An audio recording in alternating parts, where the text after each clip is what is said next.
Écho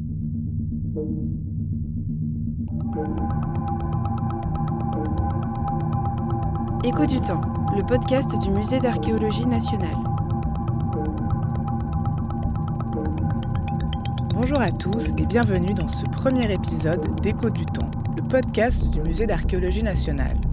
Je suis Daphné Mavrocordatos et dans cette série, je vous propose de découvrir l'histoire du musée et du château, de ses collections, mais également celle des grandes figures qui ont marqué son histoire. Pour ce premier épisode, je vous emmène au commencement, découvrir l'histoire du château de Saint-Germain-en-Laye, dans lequel est installé le Musée d'archéologie nationale depuis 1862. Pour commencer, rendons-nous au XIXe siècle. Installez-vous confortablement, nous débutons notre voyage dans le temps.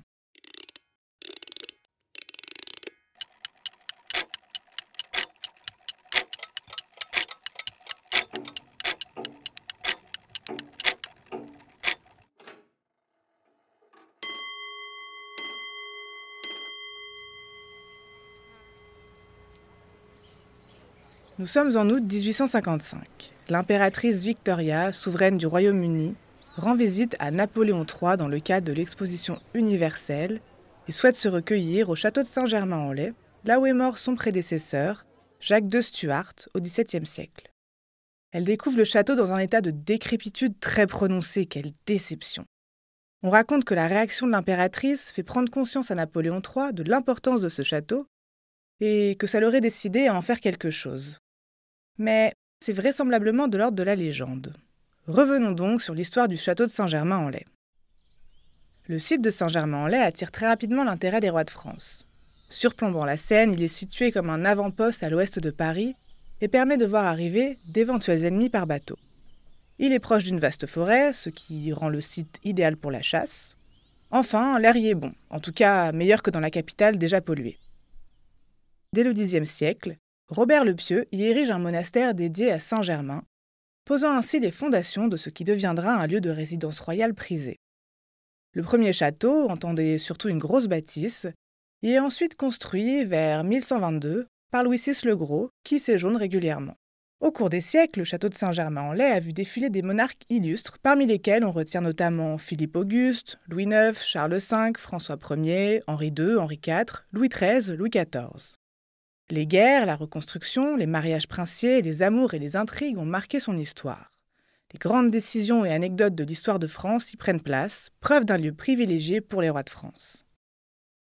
François Ier, grand amoureux de la chasse, décide au XVIe siècle de donner une nouvelle vie au château en le transformant au nouveau goût du jour.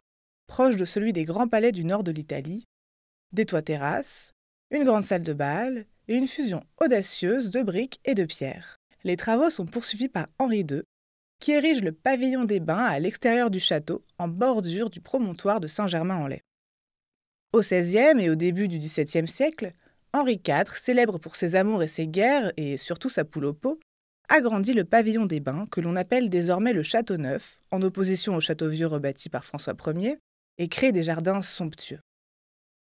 Au XVIIe siècle, le château accueille Louis XIII, Anne d'Autriche, Richelieu puis Mazarin, et Louis XIV, petit Louis, qui s'y abrite pendant la Fronde et développe un attachement profond pour le lieu. En 1666, il en fait même une résidence privilégiée. La brillante cour du Roi Soleil, entre amour et spectacle, trouve son apogée ici, avant que le monarque ne déménage définitivement à Versailles en 1682. Parmi les figures illustres, Molière et Lully. Le château devient le lieu de leurs opéras, ballets et pièces de théâtre. Pour y faire tenir toute la cour, le roi fait construire 5 pavillons autour du château vieux. Mais cet agrandissement, fait par Jules Hardouin-Mansart, est loin d'être suffisant. À partir de 1688, le château vieux accueille Jacques de Stuart et sa cour en exil. Au XVIIIe siècle, Louis XVI donne le château neuf à son frère, qui projette de le reconstruire. Le projet reste ensuite en suspens et la Révolution française achève de détruire le château neuf déjà très abîmé. Après la Révolution, le château vieux connaît diverses affectations. En 1793, il sert de prison provisoire pour suspects. Un certain Rouget de Lille y est enfermé. Mais si, vous savez de qui il s'agit, il a écrit la Marseillaise. À partir de 1809, le château devient une école impériale de cavalerie, puis caserne à partir de 1816, et enfin pénitencier militaire en 1836. tant de fonctions différentes qui ont fortement atteint le bâtiment. Le XIXe siècle le trouve donc dans un état de délabrement avancé.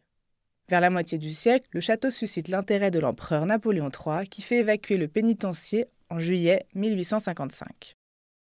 Cela nous ramène à notre point de départ, la visite de l'impératrice Victoria en août 1855. On comprend donc que l'empereur avait déjà entamé la réflexion d'une nouvelle affectation au château bien avant la venue de son homologue britannique. L'engrenage est déjà lancé. En 1862, il démarre donc des grands travaux de restauration qu'il confie à Eugène Millet et fonde par décret le 8 mars 1862 le musée gallo-romain. Les travaux débutent et le château est classé monument historique en 1863.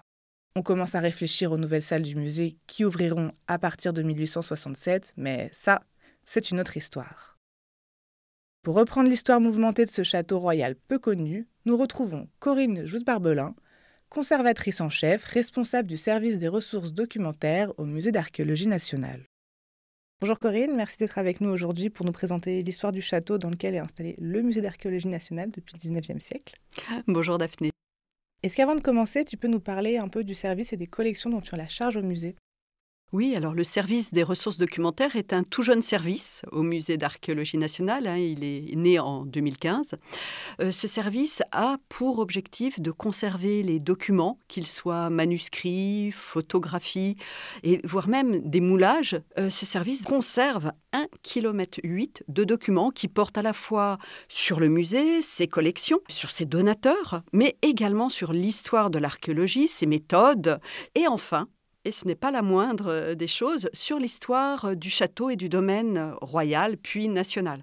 Alors, sur l'histoire du château, malheureusement, nous n'avons pas de documents anciens, mais nous avons toute l'histoire, presque jour après jour, sur la restauration qui débute en 1862. Mais je pense qu'on va en reparler. Tout à fait. Donc on en connaît plus sur le château à partir du 19e siècle. On lit très souvent que le château était dans un état vraiment très abîmé à la fin du 19e siècle. Comment est-ce qu'on en arrive là ? Pourquoi on en arrive là pour un château royal ? Alors en effet, on connaît très peu de choses sur les premiers temps de ce château. L'époque médiévale est particulièrement silencieuse alors que c'est un vrai et grand château habité par une succession de rois plus célèbres les uns que les autres. Alors ce silence est très lié à l'époque médiévale. C'est une époque où l'on écrit peu sur l'histoire des bâtiments, sur leurs élévations. Malheureusement, pour le château de Saint-Germain, nous manquons de beaucoup de ces documents. Probablement aussi parce qu'il était à ce point connu qu'on n'écrit pas sur quelque chose de très connu. Les documents écrits sur l'architecture vont être beaucoup plus importants en nombre, en volume, à partir de Louis XIII, Louis XIV, au moment où, en effet, la gestion des résidences royales, des bâtiments royaux va s'organiser. Au moment où des corps d'architectes vont se constituer, des corps qui vont avoir l'obligation de décrire soigneusement ce qu'ils vont créer, ce qu'ils vont construire. Mais il n'en est pas de même pour l'époque médiévale. Or, c'est la grande époque de ce château de Saint-Germain-en-Laye.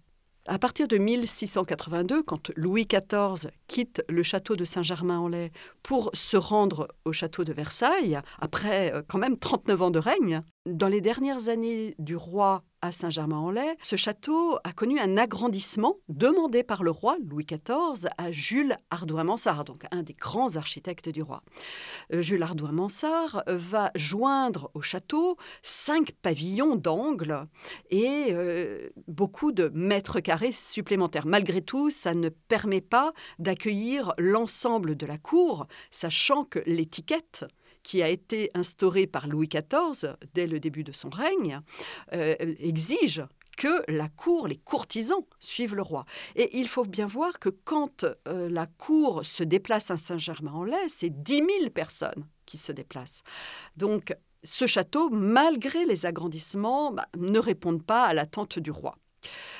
Ce château va, jusqu'à la fin de l'Ancien Régime, être non pas laissé à l'abandon, mais au moins tenu en état. On a quelques pièces qui nous disent qu'en effet, telle pièce de maçonnerie a été restaurée ou tel élément de menuiserie a été restauré. Pendant la Révolution française, en effet, il sert de cachot dans la partie souterraine du donjon.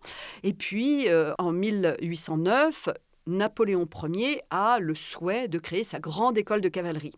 Alors, il faut adapter ce château, justement, à l'accueil de ces jeunes des grandes familles aristocratiques françaises.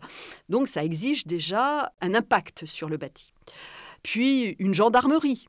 Et puis, enfin, et là, c'est vraiment ce qui va troubler à la fois le décor et à la fois la structure même du bâtiment, c'est l'installation d'un pénitencier militaire dès 1836, et ce, jusqu'en 1855. Or, il faut voir que ce pénitencier militaire est destiné à accueillir des gradés, des officiers de l'armée qui sont emprisonnés. Ce qui signifie que chacun de ces officiers va devoir avoir une alcôve, une cellule particulière pour tout simplement éviter qu'ils ne viennent à parler et donc à conspirer avec son voisin. C'est bientôt plus de 500 officiers qui sont accueillis dans ce pénitencier de Saint-Germain-en-Laye. Autant dire que le bâtiment va se peupler de ces cellules en très grand nombre. Il est peu probable que le décor intérieur ait survécu. Mais en plus, ce qui vient aggraver l'état du bâtiment, c'est que ces officiers, pour pouvoir se nourrir et se chauffer, vont devoir produire des petits objets qui sont vendus à l'extérieur du château de Saint-Germain-en-Laye. Et autant vous dire que l'argent que rapportent ces petits objets, non seulement ne leur permettent pas de bien se nourrir, mais encore moins de se chauffer. Donc en 1855, exactement au 10 juillet 1855, quand le pénitencier est évacué, eh bien, c'est un bâtiment qui est en lambeaux, un bâtiment qui est mordu par l'humidité et rien du décor intérieur n'a survécu. Donc en effet, il est dans un état de délabrement qui est très triste. Et justement, on a longtemps cru à tort que c'est la visite de l'impératrice Victoria qui a motivé la restauration du château. Comment est née cette légende et surtout, c'est quoi la vérité derrière ? Alors en effet, il est raconté, et d'ailleurs il est raconté par Victoria elle-même dans son diary, qu'elle a découvert avec Napoléon III en 1855, en août 1855, alors qu'elle s'est rendue en France pour participer à l'exposition universelle de 1855.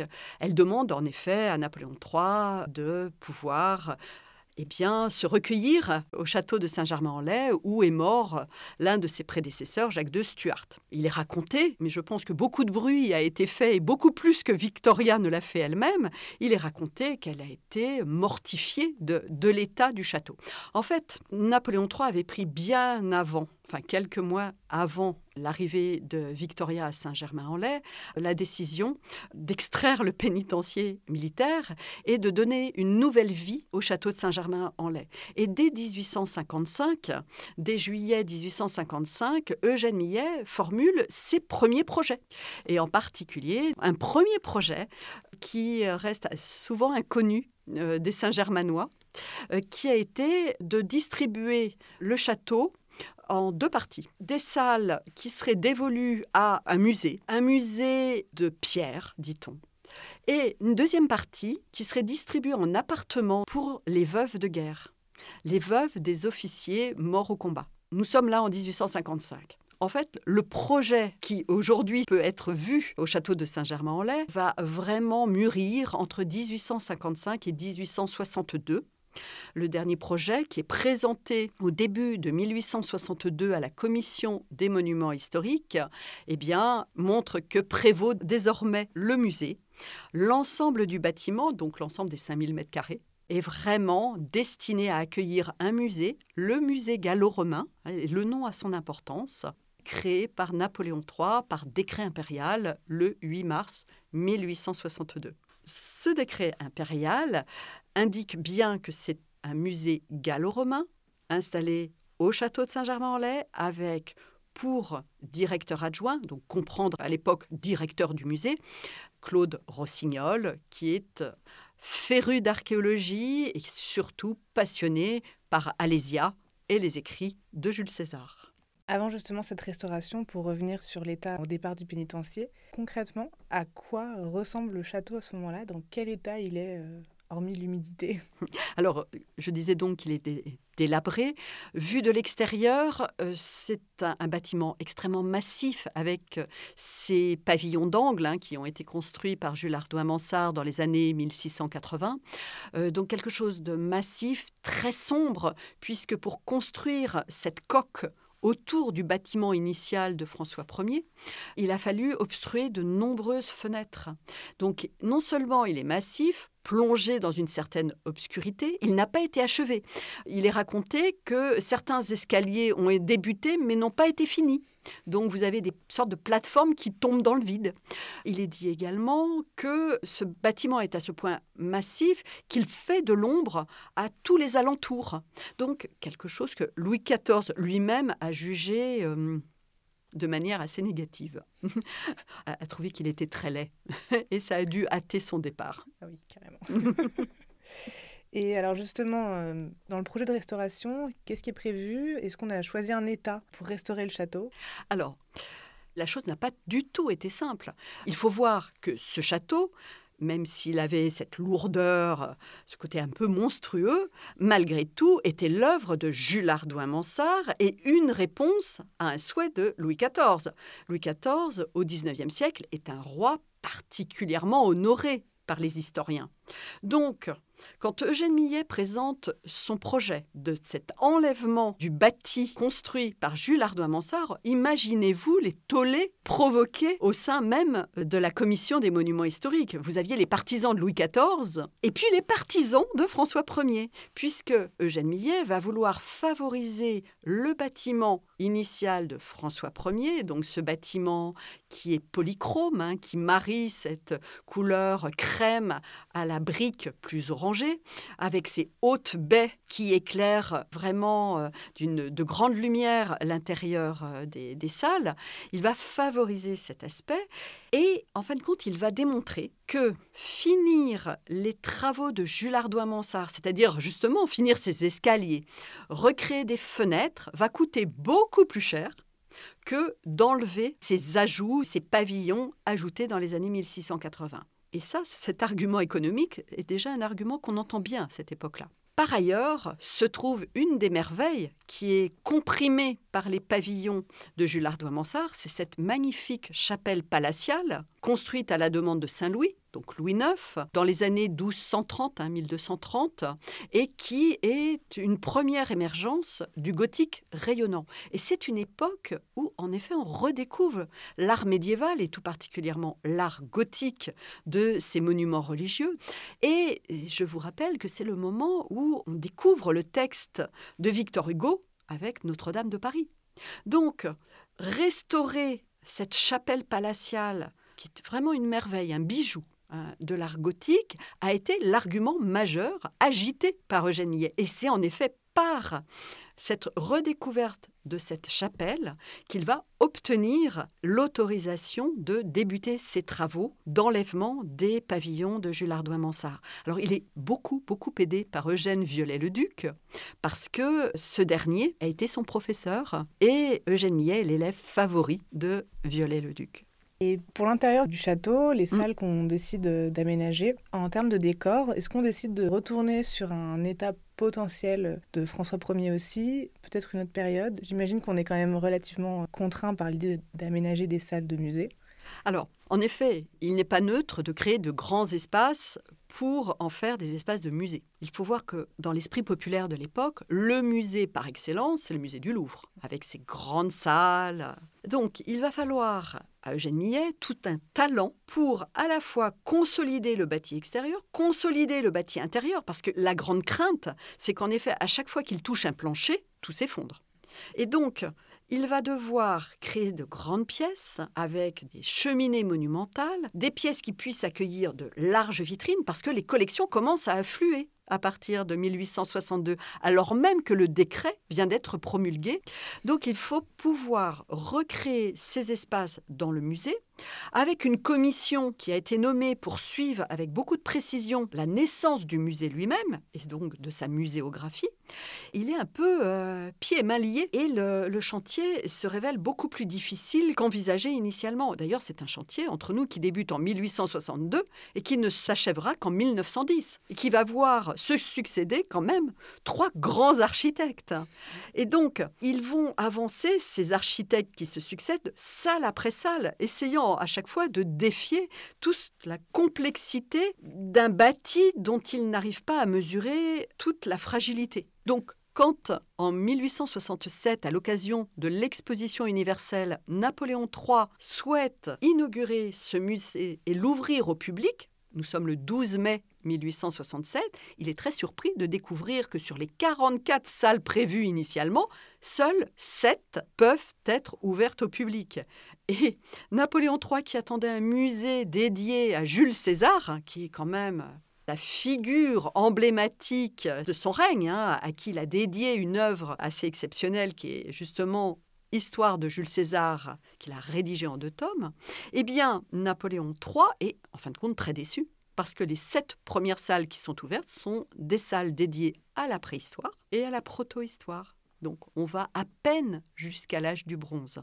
Donc, ce chantier est vraiment très, très, très, très compliqué. On atteindra enfin les 44 salles en 1910. Et donc, c'est un public qui est accueilli dans un véritable chantier, qui va découvrir progressivement, année après année, ces salles qui se succèdent et qui, en fait, sont consacrées à toute l'histoire de notre territoire, de l'apparition de l'homme jusqu'aux Mérovingiens. On comprend assez vite que finalement, du château royal, il reste très peu de choses. Ça a été presque entièrement reconstruit. Oui. C'est intéressant parce que Napoléon III n'a pas choisi ce lieu comme ça. C'était un choix politique très raisonné. Il a voulu installer dans ce château, qui avait vu donc se succéder de grands rois, un musée qui rende gloire justement à cette histoire et cette préhistoire de notre territoire, mais qui rend gloire aussi à ce personnage qui est Jules César, qui offrait aux tribus gauloises bruyantes, désordonnées, enfin la civilisation. En effet, c'était la vision qu'avait Napoléon III de ces tribus gauloises. Et donc,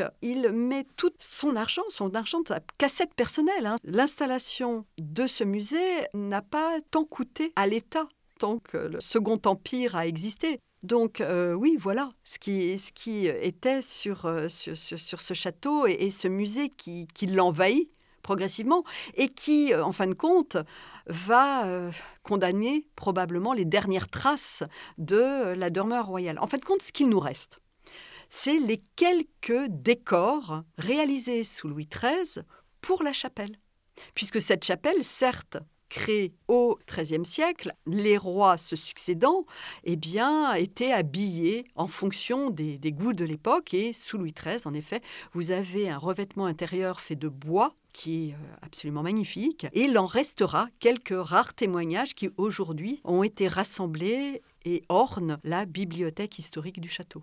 Mais voilà, ce sont les rares traces que nous possédons. Parce qu'en effet, pour consolider ce château, il a fallu être extrêmement intrusif. En fin de compte, si on veut une image assez fiable de ce château construit à la demande de François Ier, donc dans les années 1530, il faut rentrer dans la cour intérieure. Et là, je pense qu'on a une image assez conforme de ce qu'était ce château de la Renaissance et qui, en fait, est de ses premiers pas de la Renaissance française, de l'architecture de la Renaissance française. Pour revenir rapidement sur le projet de Napoléon III, si je comprends bien, il décide d'y installer son musée, et à l'origine son musée sur Jules César, dans le but de s'inscrire peut-être dans la continuité des rois de France. Bien évidemment, quand vous lisez l'histoire de Jules César, donc cette œuvre qui a été rédigée par Napoléon III à partir probablement des années 1859-1860, quand vous lisez l'introduction du premier tome, vous avez vraiment son discours politique, c'est-à-dire l'instauration en France d'un césarisme démocratique. Donc, qui dit césarisme dit une forte empreinte de l'image, de la politique de Jules César, que Napoléon III voyait avant tout comme non seulement une pensée politique qui a offert à Rome toute les institutions nécessaires au développement de la grande Rome. Et puis, la deuxième vue qu'il a de Jules César, c'est le stratège. Cet homme qui, par sa stratégie militaire, va réussir durant la guerre des Gaules à contraindre les tribus gauloises à entrer dans l'Empire romain. Donc, en installant le musée dans ce château, non seulement il inscrit son règne dans cette continuité de ces grands rois qui ont fait la France, mais en plus, en adoptant la figure de Jules César, il annonce ce que sera la France future grâce à l'impulsion que lui, Napoléon III, va donner sur un plan politique. Donc il se veut un réformateur, mais il se veut également un fin stratège, c'est le moment de la colonisation. Donc un projet qui finalement est très politique. Très, très politique. Comme c'est souvent le cas avec l'archéologie. Mais bien sûr. Merci beaucoup Corinne de nous avoir présenté ce panorama de l'histoire du château de Saint-Germain-en-Laye, du musée d'archéologie nationale et de la restauration du bâtiment qui l'abrite. Chers auditeurs, si vous souhaitez en savoir plus sur l'histoire du château et du musée, je vous donne rendez-vous sur notre site internet dans la rubrique podcast où nous vous avons mis plusieurs ressources autour de cet épisode et notamment en lien avec l'exposition d'Alésia à Rome, l'aventure archéologique de Napoléon III qui traitait de ce sujet. Je vous donne rendez-vous dans un prochain épisode à la découverte des collections du musée d'archéologie nationale. C'était Écho du temps, le podcast du musée d'archéologie nationale.